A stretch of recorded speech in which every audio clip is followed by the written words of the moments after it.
Let's bring in my buddy Todd McShay, The McShay Show, part of the Ringer Podcast Network, and also presented by FanDuel as well. Todd McShay with us right now. We were talking right before you came on that I love good media beefs. I do. I know you do. Yes, over the history of sports media, whether it's Mike and the Mad Dog or others, I love a good media beef.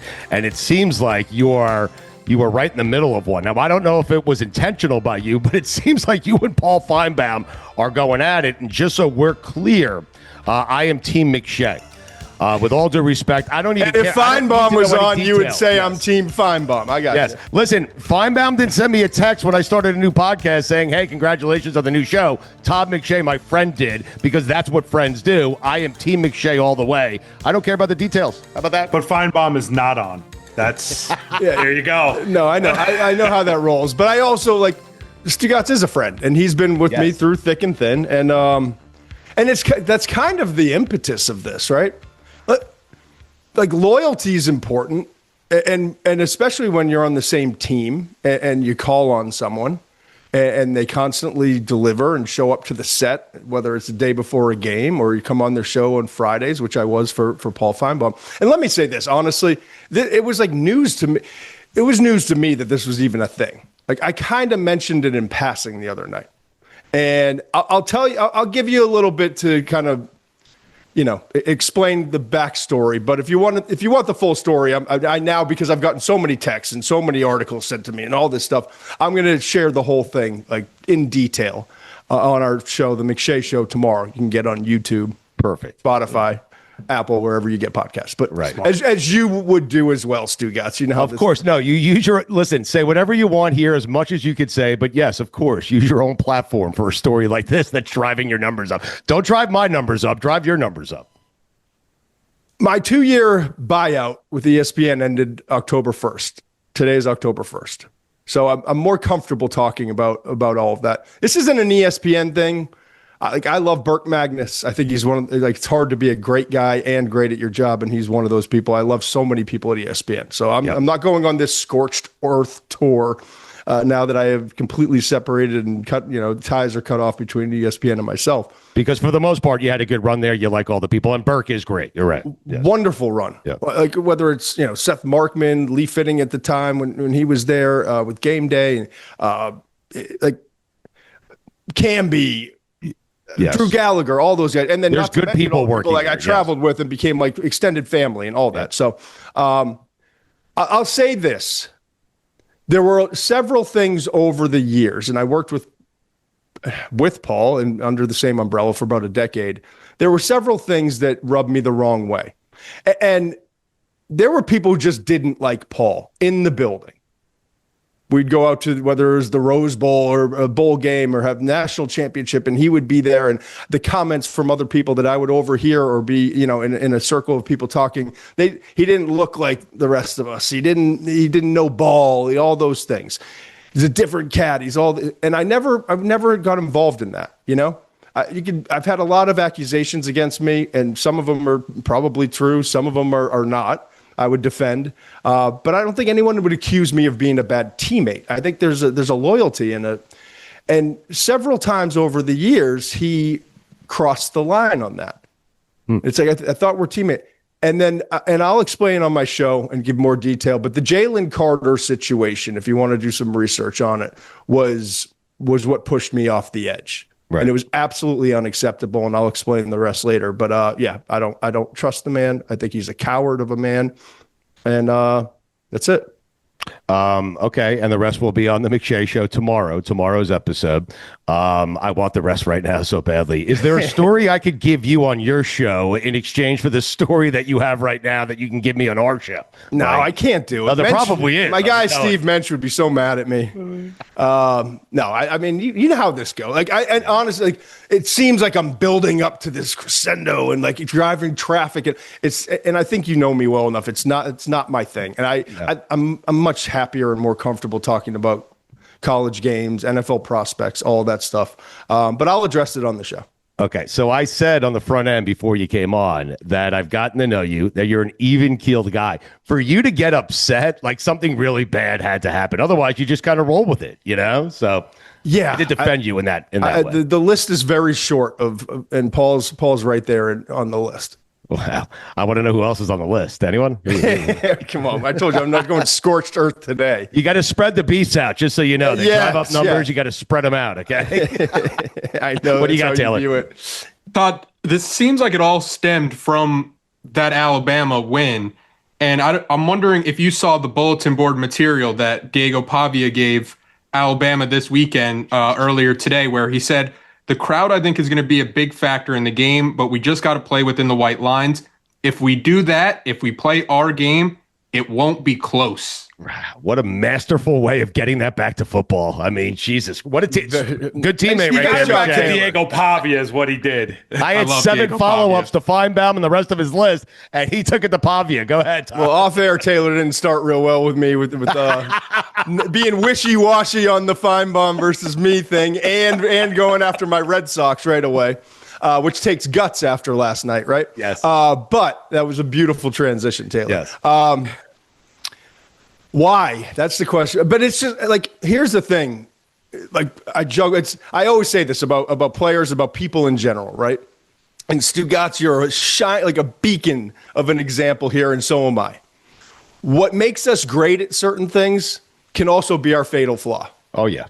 What makes Pavia great is that he's just a relentless competitor. He gives 0 Fs. He plays in a way, but he backs it up on the field. But he's not afraid to talk. He's not afraid to be in part of the media. He's got the Theo Von stuff going, but that's who he is.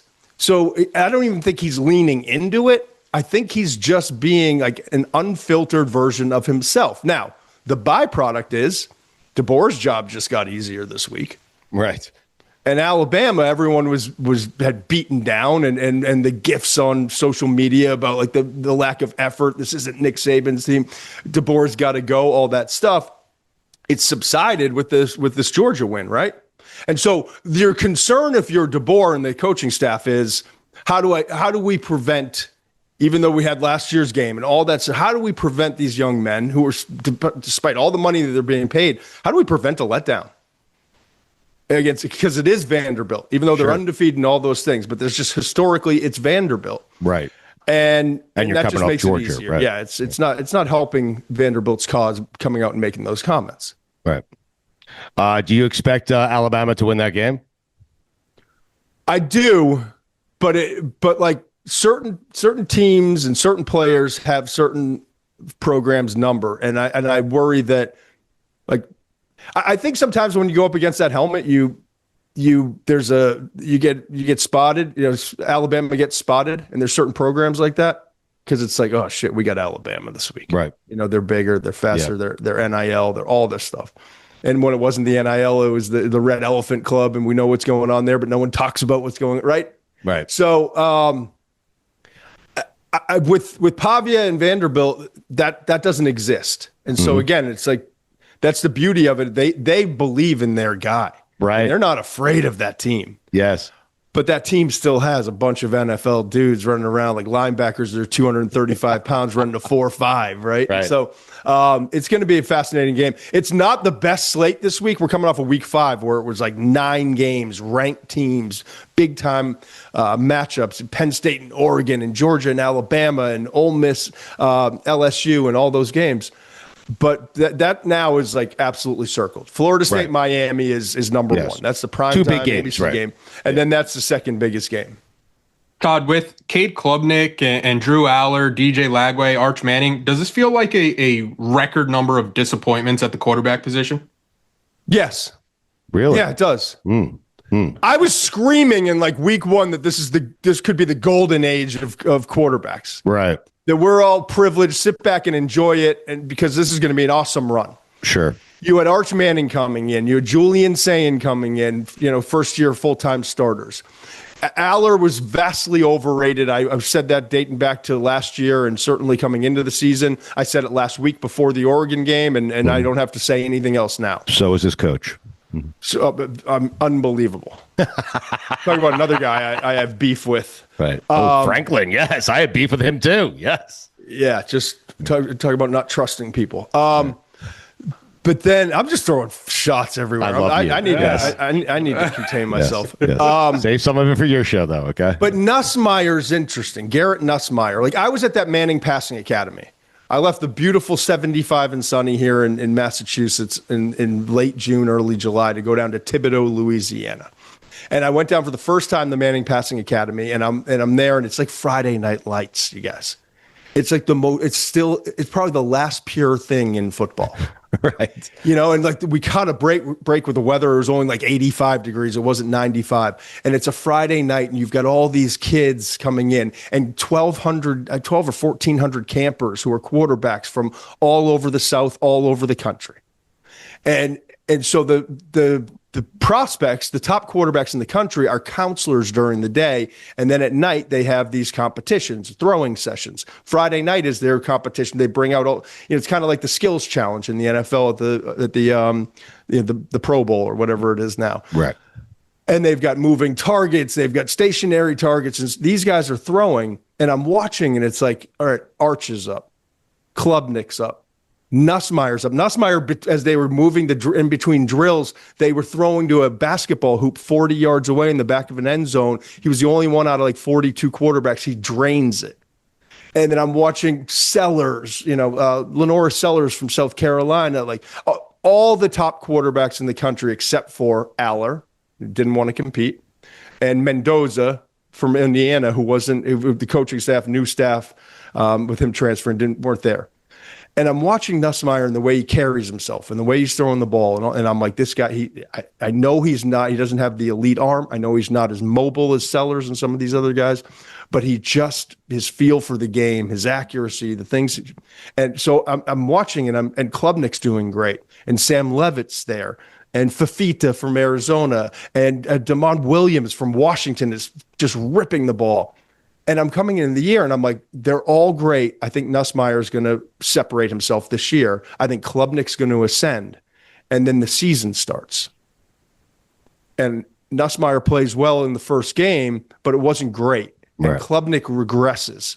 And then you think, well, maybe it was just that great LSU defense this year. And then it continues against Syracuse even. So it's been frustrating.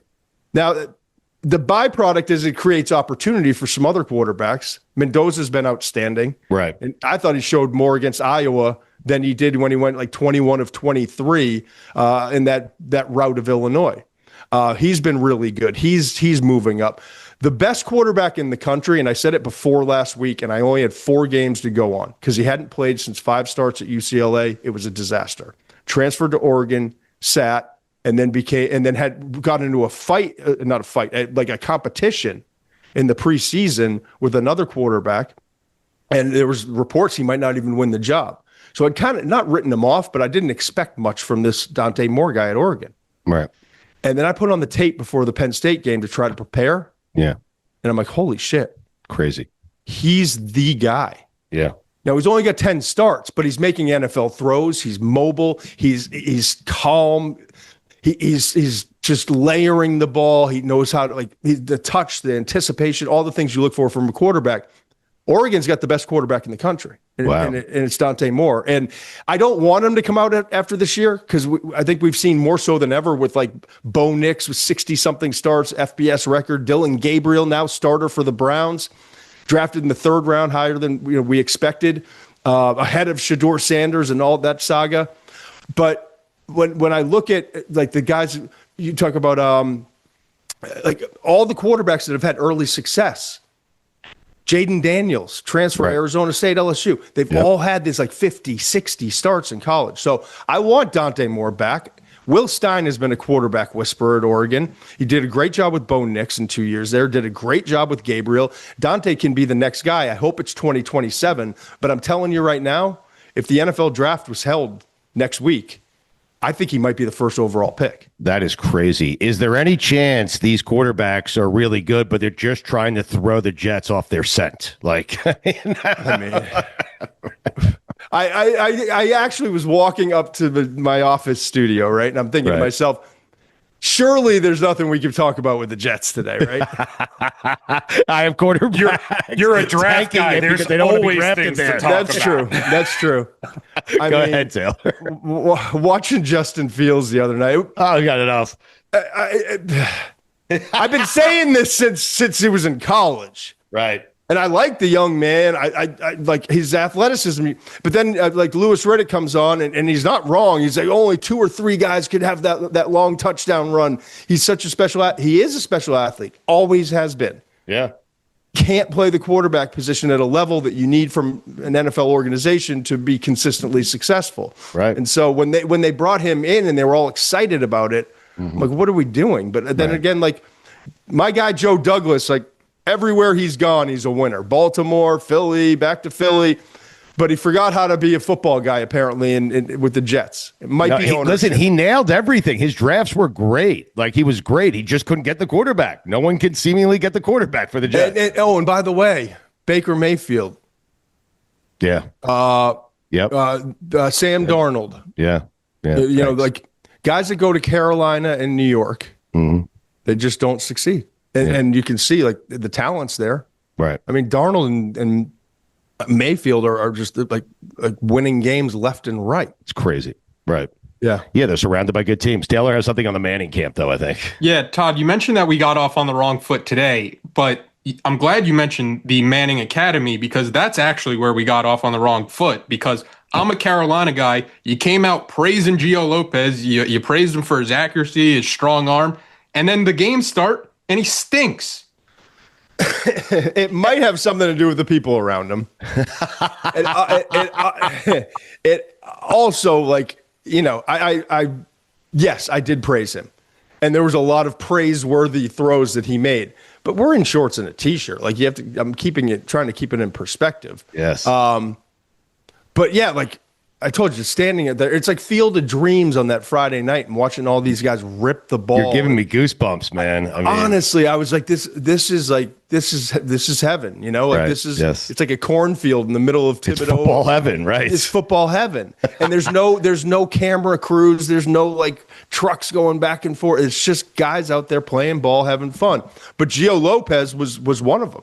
And right. he was making throws that some of the other guys couldn't make. And he was just like the tempo. I think Bill Belichick knows what a good quarterback looks like. And I think the people on that staff, and they saw him at a smaller level and said that he could, you know, we get a chance with this guy. But we just talked about it with Baker and Sam. If you don't have the parts around it, right, and you bring in 70 new faces, like that thing's a nightmare. And then you get Jordan on the sideline, just bringing all the negative attention. So yeah, it's been hard to watch. Yep. I wonder if McShay did a draft write-up, like had draft rates for Taylor coming out of North Carolina. No, you weren't good enough. McShay knew you were going undrafted. Yes, he played wide receiver. Perhaps next time we'll have McShay do an evaluation of you. Okay, I'll go back. What years were you there, Taylor? So I was there 2013 to 2016. You're gonna have to dig real deep to find any game tape, and it's gonna be on like kickoffs. The coaches knew were gonna be touchbacks. Yeah, I know the feeling, and that's the same for me at University of Richmond. So at least you could say it's an FBS school. So they were putting me on like the punt return teams and telling the returner like, "Hey, just fair catch it the second this ball goes up." Right. Rudy. I mean, yeah. Nothing wrong with that. Yeah. Right. Hey, you played for Carolina, man. Great education. Yes. And he had a great time as well. He was a track star, I believe. I quit after my freshman year. Okay. There you go. Who's the best player? Forget about quarterback. Just the best player in college football right now. I don't know that he's going to be the number one overall pick. I mean, you can argue, but I mean, John Mateer, I would have argued. Like, if you were to draft the entire like if everyone went in the pool for college football, Mateer before the hand injury was the guy. Okay. And I still think Mateer comes back, finishes as strong as he started, has a chance to work his way into the first round. I love that guy. But if you're talking just like best player right now, I might go with Ruben Bain in Miami, man. I just watched his tape. I finished up his tape. I started it yesterday, finished it this morning. He's not a burner off the edge. But it's like everything that translates to the NFL game. It's power, bend, relentless motor. He is a nightmare to deal with. Crazy. And that Heatherman guy came in, the defensive coordinator. And like the thing that was kind of missing with it, they had talent for a lot of years at Miami, but it was like discipline, letting him play free and fast, but with discipline. He's getting the most out of him. I mean, it was perfect. It was Cristobal made the right call. Like this guy was like an NFL Europe, Western Mass guy, Maine, James Madison, Minnesota, like hard-nosed places where you had to overachieve. And then he comes to Miami and he's just getting the most out of these guys, and they're playing just a good brand of football together. And at the end of every clip, if you pause it at the end of every clip, at the end of the tackle, there's like 6, 7, 8 Canes defenders on the screen. Yeah. They are rallying. So it's going to be a fun one to watch against this Gus Malzahn offense for Florida State. And obviously Florida State had the kind of letdown game, look-ahead game, whatever you want to call it, against Virginia. But that team's talented, and it's going to be a different level of just vicious effort for Florida State on Saturday. I think we all wanted Florida State to beat Virginia, so both teams come in undefeated. Naturally. Right? Yes. Yeah, so that things. But do you think that's an advantage? Like, how does that work for Miami, in your opinion? Would you rather have Florida State coming in undefeated or coming in off a loss to Virginia, and now they have a chip on their shoulder and know this game means even more than it did a week ago?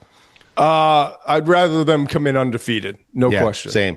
Same. Because this is a level of attention to detail that the coaches will get from their players that's hard to get, and they would have gotten it to a certain level because it's Miami. Of course. You got to remember, all these guys were recruited with and against one another. Yes. They all know each other, whether it's they played against each other, played with each other. Like there's something about the Florida rivalry games. The best, right. And like all the ball that they've played or they've heard stories about, or like 6 degrees of separation. So this is a go out and prove it all type of game. Ooh. Todd, going into the season, we had several people tell us Clemson and Penn State, they're the most talented. If it's just played on the field, it's all Clemson and Penn State. Clemson is just fallen off a cliff, but Penn State, I don't want to hear it until they play somebody. It feels like every year we get the James Franklin game where he's going to play somebody in the top 10 and he's going to run down his leg. What do we do with Penn State? Penn State's tough because the defense is really good. And they gave up over, I think, 400 yards to Oregon the other night. But they limited the scoring, and that's, like I said, I would argue the best quarterback in college football right now with Mateer out. It's the offense. It's always been the offense. You remember Keandre Lambert-Smith? He's with the Chargers now. He was with Penn State. He left. Reports out of Penn State was Coach Franklin saying that it was addition by subtraction. He went to Auburn for a year and then wound up in the NFL. Then this past year, was it Wallace the third and Omar Evans or Cooper? I can't remember. The 2 receivers from last year weren't good enough. So let's bring in a bunch of different guys. Pena from Syracuse, a USC kid. So let's go get other guys. It's always the wide receiver's fault. So after 3 years, maybe we can start recognizing it's a quarterback thing. Right. And if you really study them, what they do, Andy Kotelinki, the offensive coordinator, when they need it on a 3rd down or a 4th down, it's a stop route. It's an in crosser. It's a comeback. Drew Allar he's big, he's strong, he's smart, he goes through progressions. He's tough. He's not quick or twitchy. He's not elusive, but my goodness, he's got this, he's a multi-sport athlete in high school. He's got this competitive, instinctive athleticism that helps pick up first downs, all those things. So there's a lot of positives, and I get why scouts were really high on him, because if you do an easy evaluation, you don't dig, you don't see the problems. Big arm, tall, looks the part, all that stuff, right? But when a receiver's running away from him, whether it's a go route, post corner, post where it requires touch, trajectory, visualization, just that feel that you have to have as a quarterback, and even swing passes, if you watch out of the backfield, he's horribly inaccurate. And so when they need it, they know Andy, his offensive coordinators, knows he can't trust those things. Right. So they go to receiver, show me your numbers, receiver, and I'll hit a spot, right? Yeah. So that's been the problem the last couple of years and continues to be offensively for Penn State. And I just don't think that I don't think they're going to get over the hump because, and it's hard to say because I don't want to blame it on one person, but you've got a head coach that doesn't perform well in big games and you've got a quarterback that doesn't perform well in big games. This is the result. Well, you're blaming it on two people, so yes, you want to feel better, right? But it's not the receivers. Right. No, I'm with you. How often does your opinion change throughout the season? Meaning, you come into the season thinking one guy's the best quarterback, you change your opinion 4 weeks, and how often does that happen for you throughout the course of the season?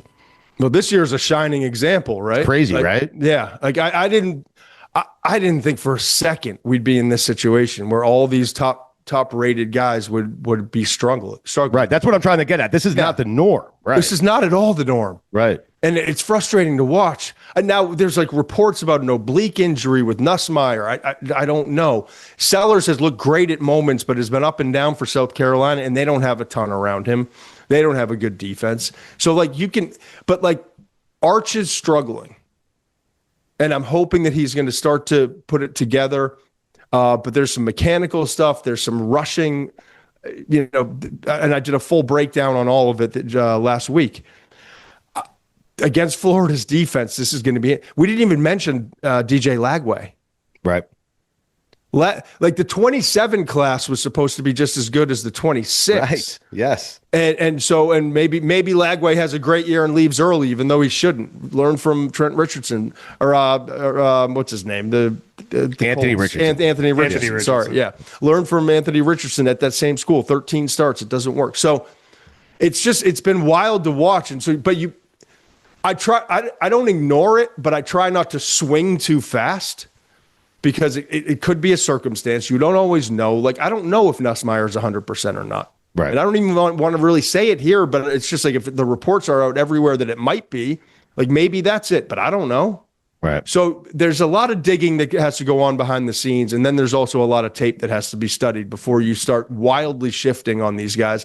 But now, 5 weeks through the season, it is kind of what it is. And unless now if it shifts back, wonderful. But if it doesn't, you can't be the last to the party. We'll get you out of here in just a second. If you had a kid who was good enough to maybe play in the NFL one day, which coach would you send him to in college that would best, in your mind, that would best get him ready to potentially play in the NFL? Oh, gosh. There's a lot of defensive guys and a lot of places for defense. I think if we're talking quarterback, I'm fascinated by what Lane Kiffin is doing. Same. Because Lane was West Coast, like right. Pure, like the Bill Walsh stuff, he and Sarkisian, right? I don't know if two guys have kind of adjusted with the times as much as we've seen from Lane and Sarkisian, right? And like the RPOs and the tempo and all that stuff. But Lane went from West Coast to like tempo, run 100 plays. And the thing about Lane, everyone thinks it's a quarterback friendly, it's a passing game, all that stuff. He's his dad was one of the all-time great defensive coordinators in the NFL. Yeah. He views it from like, how do I beat the defense? And the run game has always been critical for him. But he went from that West Coast stuff to the RPOs and the tempo and all that stuff to last year, even throughout, it was interesting, throughout Jackson Dart's career at Ole Miss, he started with that stuff and then transitioned back to the stuff with, when you think back on Carson Palmer, more so like Matt Leinart, Sanchez, like that West Coast stuff with Dart late in his career, more pro stuff. Yeah. And now all of a sudden he's got this Trinidad kid who's an unbelievable athlete, and it's like zone read option. Right? So he adjusts to his quarterback and his personnel as well as anyone in the country. But I'm telling you right now, I don't know, like, how are we looking at Dan Lanning in Oregon and not saying this guy's the next Dan Campbell? Right. In the NFL. I'd be shocked at the end of this year if he's not the most coveted guy. And then Will Stein is his Ben Johnson. Right. I just mentioned to you what he's done with Bo Nix, what he's done with Dylan Gabriel, what he's doing now with Dante Moore. I thought that's where you were going, by the way. Yeah, Sarkisian's up there. But Kiffin's good. I mean, Kiffin's great because depending on what your son is, able to do, what his skill level is, he's going to adjust it if he's good enough to what he does. But Oregon, man, whether it's defense or offense, what they're doing, obviously Kirby's smart on the defensive side. There's a lot of defensive guys, but it's tough to find the guys who are developing consistently quarterbacks and offenses for the next level. And I think Will Stein is quickly ascending to near the top of that group. So it's not the 33rd NFL team in Chapel Hill? Shut the fuck up. Leave me alone, Taylor. Listen, the biggest game going down this week is on the McShay podcast, okay? It is McShay versus Finebaum, and it's tomorrow. Gosh. When is that episode out tomorrow? When can listeners expect? First thing, I think like six in the morning. We're actually we're going to tape it tonight, late tonight, and it'll be up first thing Thursday morning. So hopefully I don't get myself in too much trouble. It depends what kind of mood I'm in when we tape tonight. No, you'll be fine. You rather beat as a Red Sox fan, you'd rather beat the Yankees at Yankee Stadium than in Fenway, right? Absolutely. Yes. I was there for the game 7 when they came back down 3-0. I had the worst seats in the entire, the worst seats. And I would right field, there were only 4 rows behind me, I think it was, in the entire stadium. But by the end of the game, I was down behind home plate. Right. Yeah. Taylor. Well, let's go Paul Finebaum, huh?